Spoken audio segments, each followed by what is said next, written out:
হ্যাঁ কিছুই না, এটা কিছুই না। ভালো লাগতেছে তাই ঢুকে যাচ্ছি। দর্শক দেখতে পাচ্ছেন ম্যাজিস্ট্রেট দেখেই মালামাল লুকাতে শুরু করেছেন ব্যবসায়ীরা। দর্শক আমরা একটু সামনে চিত্র আপনাদের দেখাতে চাই।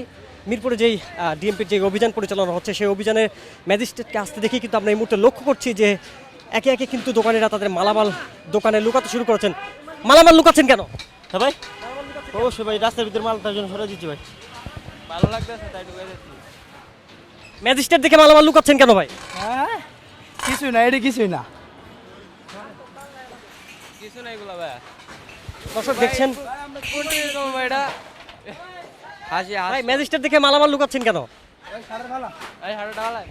দর্শক দেখতে পাচ্ছেন যে নির্বাহী ম্যাজিস্ট্রেটকে আসতে দেখেই কিন্তু এই মুহূর্তে আমরা দেখছি ম্যাজিস্ট্রেটের টিম আসতে দেখি কিন্তু আশপাশের যে ব্যবসায়ীরা আছে কিন্তু দোকানের শাটার নামাতে শুরু করেছেন।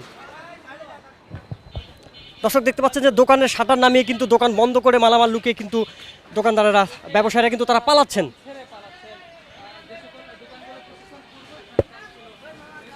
দর্শক দেখতে পাচ্ছেন একে একে কিন্তু ধারাবাহিকভাবে কিন্তু সব কয়টি দোকান কিন্তু তারা শাটার বন্ধ করে দোকানের ভিতরে মালামাল লুকিয়ে এবং বাইরে যে মালামালগুলো ছিল সেগুলো ভ্যানে উঠিয়ে কিন্তু তারা এই মুহূর্তে দেখছি তারা কিন্তু সেই মালামালগুলো নিয়ে পালাচ্ছে এবং ম্যাজিস্ট্রেটকে আসতে দেখে কিন্তু তারা এই উদ্যোগ নিয়েছেন এবং দেখতে পাচ্ছেন যে প্রায় ধারাবাহিকভাবে কিন্তু একে একে প্রায় বেশ কয়েকটি দোকান কিন্তু তারা বন্ধ করে পালিয়ে গেলেন।